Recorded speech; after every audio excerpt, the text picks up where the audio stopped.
میری بہن بہت خوبصورت اور ایک صحت مند لڑکی تھی اور کافی موٹے جسم کی مالک تھی۔ اس کو دیکھ کر میں بہت خوش ہوتی۔ میں بھی اس جیسا بننا چاہتی تھی۔ کچھ دن کے لیے وہ ہمارے گھر رہنے کے لیے آ رہی تھی۔ اس کے بارے میں سوچ کر میرے چہرے پر مسکراہٹ پھیل گئی۔ بالآخر رات کے 9 بج گئے اور وہ گھر آ گئی۔ میں اس سے خوش دلی سے ملی مگر اس کی حالت پر حیران تھی۔ اس کا رنگ بہت مرجھایا ہوا تھا، آنکھوں کے گرد ہلکے بھی پڑ گئے تھے، اس کے بالوں کی چمک کہیں کھو گئی تھی۔ وہ روکھے اور بے جان نظر آ رہے تھے۔ سب نے اس کے حلیے کو نوٹ کیا اور اس سے وجہ پوچھی تو اس نے کچھ بہانہ بنا کر ہمیں مطمئن کر دیا۔ میری امی نے کہا وہ کچھ دن یہاں رکے گی تاکہ دوبارہ اس کو کھلا پلا کر صحت مند کیا جا سکے۔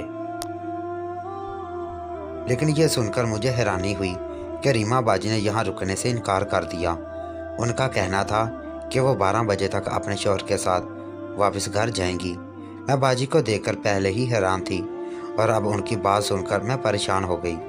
باجی تو جب بھی آتی تھیں یہاں 1 ہفتہ رکتی تھیں۔ اس کے علاوہ ان کا اپنے سسرال جانے کو دل نہیں کرتا تھا۔ میں نے ان سے پوچھا تو انہوں نے مجھے کہا گھر میں میرے دیور کی شادی ہے اور مجھے تیاریاں کرنی ہیں، اس لیے مجھے جلدی جانا ہے، پھر کبھی آ جاؤں گی۔ ان کی بات پر میں تھوڑا مطمئن ہو گئی۔ ان 3 گھنٹوں میں میں نے نوٹ کیا کہ باجی کچھ خاموش تھیں، لیکن میں نے اسے اپنا وہم ہی جانا۔ 3 گھنٹے مجھے ان کے ساتھ بہت مزہ آیا۔ رات کو 12 بجے ان کے شوہر انہیں لینے آئے تو وہ چلی گئیں۔ ان کے جاتے ہی میں اداس ہو گئی۔ میں نے سوچ لیا تھا جیسے ہی ان کی دیور کی شادی ہوگی میں ریما باجی کو 1 ماہ یہاں رکنے کا کہوں گی اور ان کی کسی معذرت کو نہیں سنوں گی۔ ان کے دیور کی شادی کی تیاریوں میں 1 ماہ ایسے ہی گزر گیا۔ باجی کے بغیر میں اداس ہو گئی تھی، اس لیے میں نے ان کو فون کر کے گھر آنے کو کہا مگر انہوں نے انکار کر دیا۔ مجھے سخت پریشانی ہوئی، میرا دل ٹوٹ گیا۔ باجی نے پہلے کبھی ایسا نہیں کیا تھا، اب انہیں کیا ہو گیا تھا؟ اب تو وہ فون بھی بہت کم کیا کرتی تھی۔ خیر یہ رات میں نے مشکل سے گزاری۔ اگلے دن میں نے سوچ لیا تھا کہ آج انہیں خود ان کے گھر جا کر زبردستی یہاں لاؤں گی۔ میری امی نے میرے فیصلے کو سراہا۔ شام کو میں ان کے گھر چلی گئی۔ باجی نے ایک بار پھر میرے ساتھ آنے سے انکار کر دیا۔ میں نے کافی اصرار کیا تو مشکل سے انہوں نے جانے کی حامی بھر لی۔ میرے سامنے انہوں نے ایک بڑا سیاہ رنگ کا شاپر اپنے بیگ میں رکھا۔ میں نے ان سے اس بارے میں کوئی سوال نہیں کیا۔ خوشی خوشی میں ان کو اپنے ساتھ لے آئی۔ ابھی بھی وہ اتنا بول نہیں رہی تھی جتنا پہلے بولا کرتی تھی۔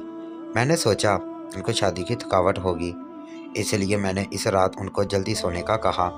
میں ان سے پہلے سو گئی تھی۔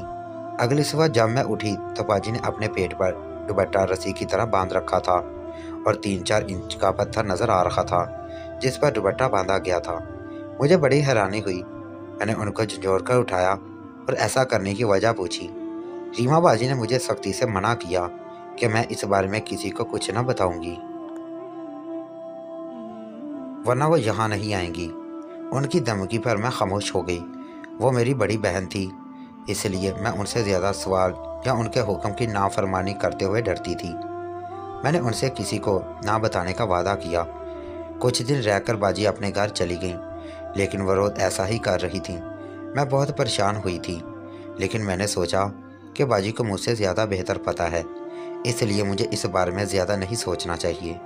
کچھ دن تک اس بات کو میں بھول چکی تھی۔ اگلے ماہ باجی خود ہی یہاں رہنے آ گئی۔ ان کے آنے پر میں بہت خوش ہوئی۔ میں اور وہ ساتھ سویا کرتی تھیں۔ اس بار میں نے نوٹ کیا کہ باجی سیاہ شاپر سے کچھ ادویات کھا رہی تھیں۔ صبح شام اور رات 3 وقت وہ گنتی کی 5 گولیاں ایک ساتھ کھاتی۔ میں پریشان ہو گئی۔ مجھے لگا شاید وہ بیمار ہیں کیونکہ ان کی صحت پہلے سے زیادہ خراب تھی۔ میں نے ان سے پوچھا باجی آپ کی طبیعت تو ٹھیک ہے؟ انہوں نے کہا ہاں ٹھیک ہوں۔ میں نے ان سے پھر ادویات کھانے کی وجہ پوچھی تو انہوں نے کہا یہ طاقت کی سپلیمنٹ ہیں، امی کو میں ہر بار کمزور لگتی ہوں اس لیے یہ کھا رہی ہوں تاکہ صحت اچھی ہو جائے۔ ان کی بات پر میں نے شکر کا سانس لیا اور ان کی زندگی بھر صحت یاب رہنے کی دعا کی۔ رات کو جب میں سو گئی تو انہوں نے دوبارہ وہ پتھر اپنے پیٹ پر باندھ لیا۔ اگلے دن مجھے دوبارہ سے وہی حیرانی ہوئی۔ ڈرتے ڈرتے میں نے ان سے کہا باجی مجھے بتا دیں کہ آپ ایسا کیوں کرتی ہیں؟ میں گھر میں کسی کو نہیں بتاؤں گی، میرے کہنے پر انہوں نے مجھے ڈانٹ دیا اور کہا اگر میں نے ان سے کچھ پوچھا تو وہ ناراض ہو جائیں گی۔ مجھے ان کی بات سن کر بہت برا لگا۔ میں ان کی ناراضگی برداشت نہیں کر سکتی تھی، اس لیے میں نے ان سے وعدہ کیا کہ میں اب ان سے کچھ نہیں پوچھوں گی۔ کچھ دن گھر رہ کر وہ واپس اپنے گھر چلی گئی۔ میں ابھی تک اس بات کو سوچتی رہی۔ میرے اندر تجسس بڑھتا جا رہا تھا اور میں اس پتھر کے پیچھے کا راز جاننا چاہ رہی تھی۔ کچھ دنوں بعد ریما باجی کی جانب سے خبر ملی کہ ان کے سسرال والے کچھ دنوں کے لیے شہر سے باہر جا رہے ہیں، اس لیے وہ گھر پر اکیلی ہیں۔ میری امی نے مجھے ان کے ساتھ رہنے کو کہا۔ میں خوشی خوشی باجی کے گھر آ گئی۔ میں نے یہ سوچا کہ اب پتھر والے راز سے بھی پردہ اٹھ جائے گا۔ میں بہت پرجوش تھی ان سے ملنے کے لیے اور راز جاننے کے لیے۔ میں سوچ رہی تھی کہ اب باجی کی صحت پہلے جیسی ہو چکی ہوگی۔ آج 1 ماہ بعد میں ان سے ملی تھی، لیکن انہیں دیکھ کر میں دنگ رہ گئی۔ ان کا رنگ پہلے سے زیادہ پیلا پڑ گیا تھا، آنکھوں کے گرد ہلکے بڑھ گئے تھے اور وہ پہلے سے بہت کمزور لگ رہی تھی۔ میں نے اداسی سے ان سے کہا باجی آپ سپلیمنٹ لے رہی ہیں پھر بھی کوئی فرق نہیں پڑ رہا، آپ ایسا کریں ڈاکٹر سے کہہ کر اپنی دوا چینج کروا لیں، آپ پر کوئی اثر نہیں ہوا ان گولیوں کا۔ یہ سن کر ریما باجی کا رنگ فاق ہوا اور وہ نفی میں سر ہلانے لگی۔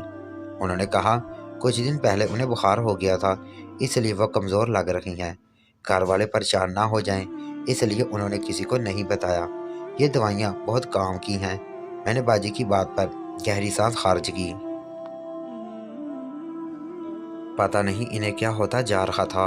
ان کی بات سن کر میں مطمئن نہیں ہوئی۔ ایک بخار سے اتنا فرق نہیں پڑتا تھا، لیکن باجی کو میں یہ کہہ نہیں سکی۔ میں ان کو ناراض نہیں کرنا چاہتی تھی۔ یہ دن بہت اچھا گزرا۔ اس بار بھی وہ پیٹ پر دوپٹہ باندھ کر سوئیں جس کے درمیان پتھر تھا۔ اس بار بھی میری ان سے پوچھنے کی ہمت نہ ہوئی۔ خیر رات اچھی گزری تھی۔ اگلے دن میں ان کو اپنے ساتھ لے آئی۔ باجی نے انکار کر دیا تھا مگر میں زبردستی لے آئی۔ پتہ نہیں وہ انکار کیوں کرتی تھیں۔ گھر میں سب باجی کے ساتھ مزے کر رہے تھے۔ ان کے آنے سے گھر میں رونق لگتی۔ آدھی رات کو باجی نے دوبارہ 5 گولیاں دوا کے ساتھ لیں۔ مجھے تو ڈر لگتا تھا کہ کہیں باجی کو نقصان نہ پہنچ جائے، مگر میں چھوٹی تھی اس لیے کچھ نہیں کہہ سکتی تھی۔ رات کو میرے سونے کے بعد پیٹ پر پتھر باندھ لیتی۔ اس بات کا مجھے صبح پتہ چلتا۔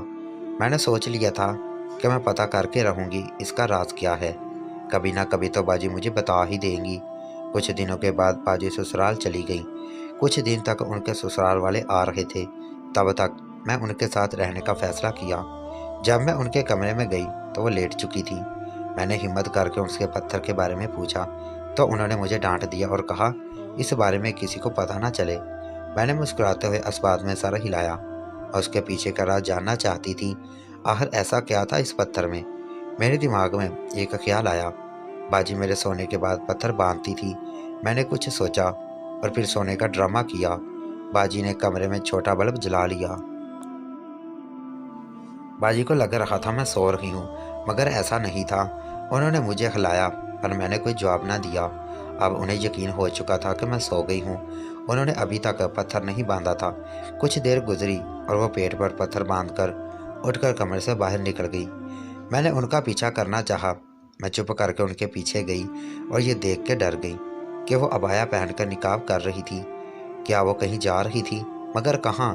میں ڈر کر سوچنے لگی۔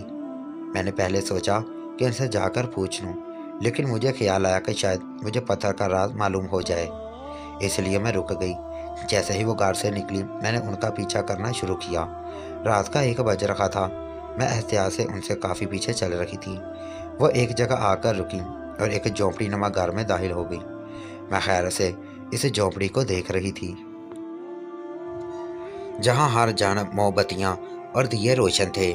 ایک جگہ آستانہ لکھا ہوا تھا۔ میں بہت حیران ہوئی۔ باجی یہاں کیا کرنے آئی تھی؟ میں چھپ کر کھڑکی سے دیکھنے لگی۔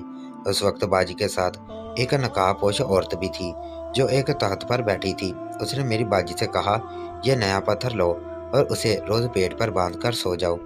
10 دن بعد تمہیں نیا پتھر لینے آنا ہوگا۔ جلدی تمہیں اولاد کی خوشخبری مل جائے گی اور وہ دوائیاں لینا مت چھوڑنا ورنہ بچہ نہیں ہو سکے گا۔ اسے باقاعدگی سے لیتی رہنا اور یہ بات تمہاری ساس کے علاوہ کسی کو معلوم نہ ہو ورنہ اثر نہیں ہوگا۔